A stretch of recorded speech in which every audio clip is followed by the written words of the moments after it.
We say a lot of stupid things all the time, some of us more than others. What's that baby doing? This video is not about those remarks that we make and then instantly regret it. This is about the negative tone our conversations take and we don't see it happening. We may even think we're speaking in a positive way, but we're not. Keep watching and I'll share with you the words that sabotage so we can break free from this career-limiting behavior. Hi, my name is Shawn Sommerkamp and this is Motivationeer Christian Coaching.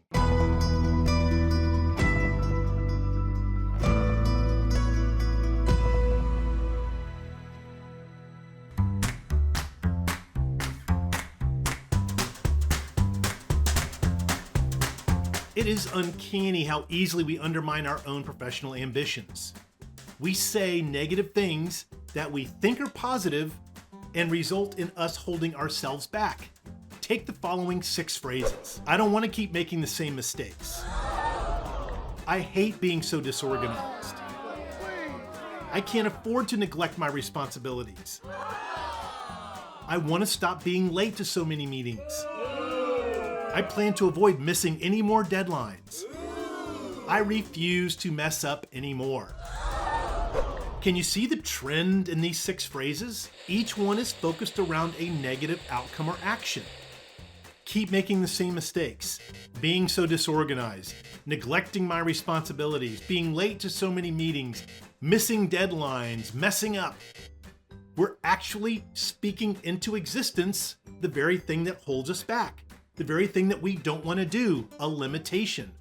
We put constraints on ourselves even when we think we're trying to undo some bad behavior. This language keeps us focused on the hurdle, the obstacle, the thing that blocks us.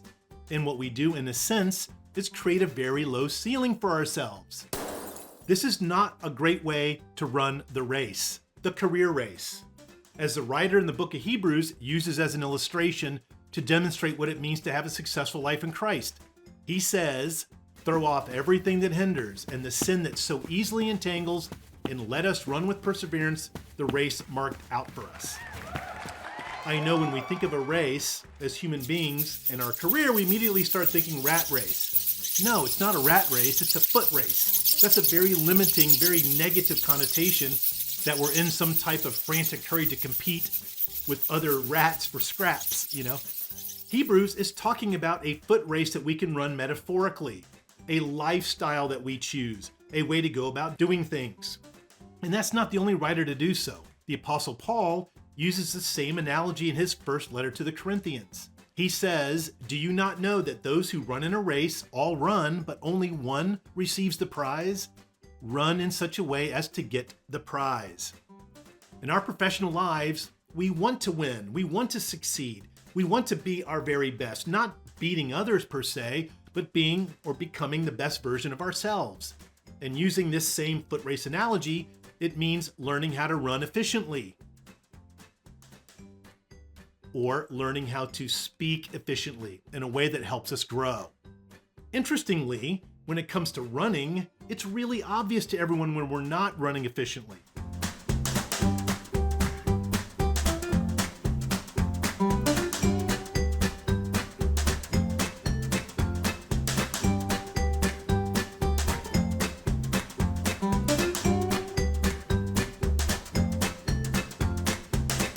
It's not as obvious when we are speaking inefficiently, in a self-sabotaging way, because most people do it.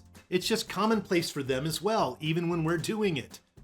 Those we are speaking with, however, or emailing or texting, may not realize it very easily because they do it themselves, but they will get a sense of our low energy. And if they're doing it, they'll be giving off the same low energy.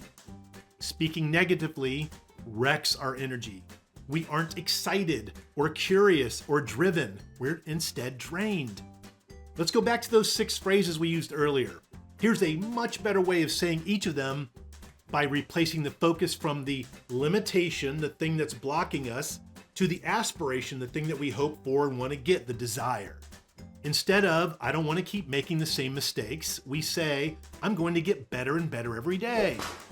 Instead of, I hate being so disorganized, we say, I'm getting more organized starting right now. Instead of, I can't afford to neglect my responsibilities, we say, I'm a better employee when I'm focused on my responsibilities.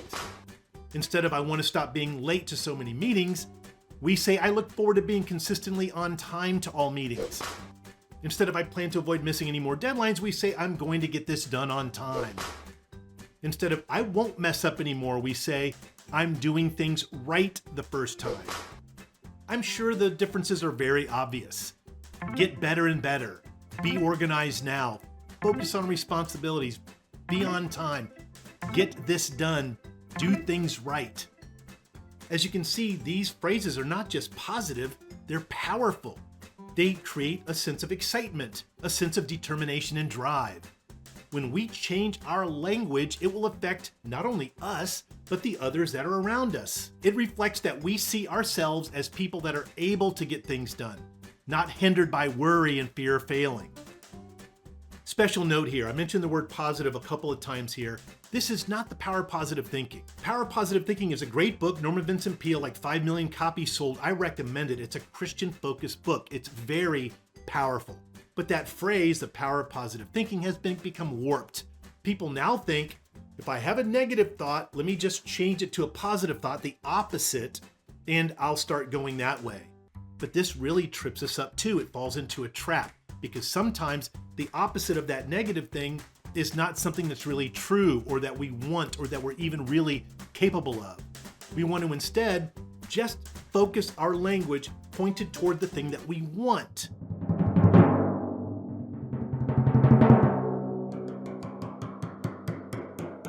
To accompany this concept is a set of 4 phrases that we use all the time that I refer to as the 4 phrases of self-sabotage.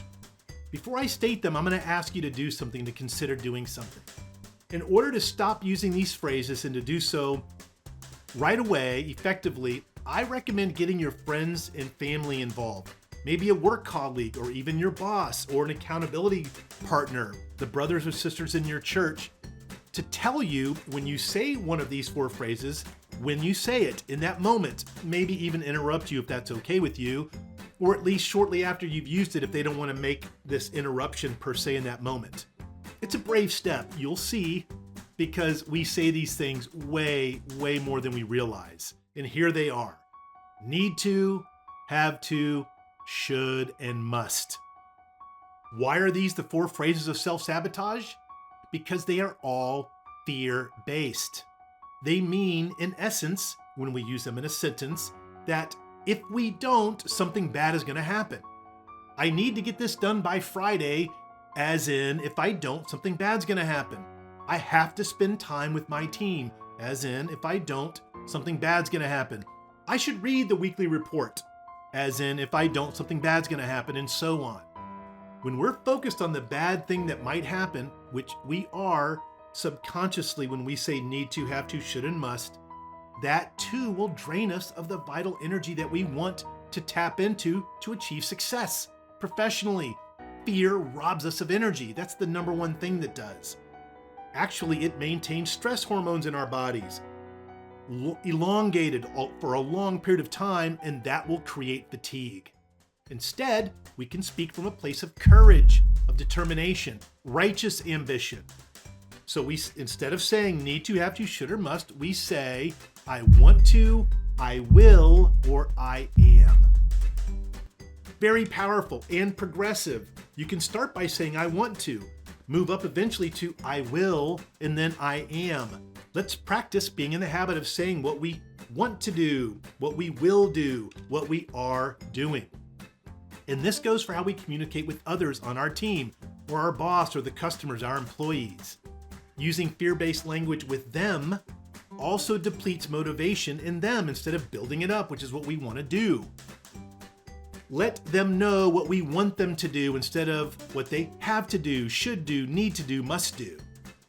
All right, now, one last tip. If you want to get a better understanding of the power of our speech, the words that we use, and how it really does undermine us, sabotage us, do this quick search in your favorite search engine. What does the Bible say about speech? And prepare to be inspired.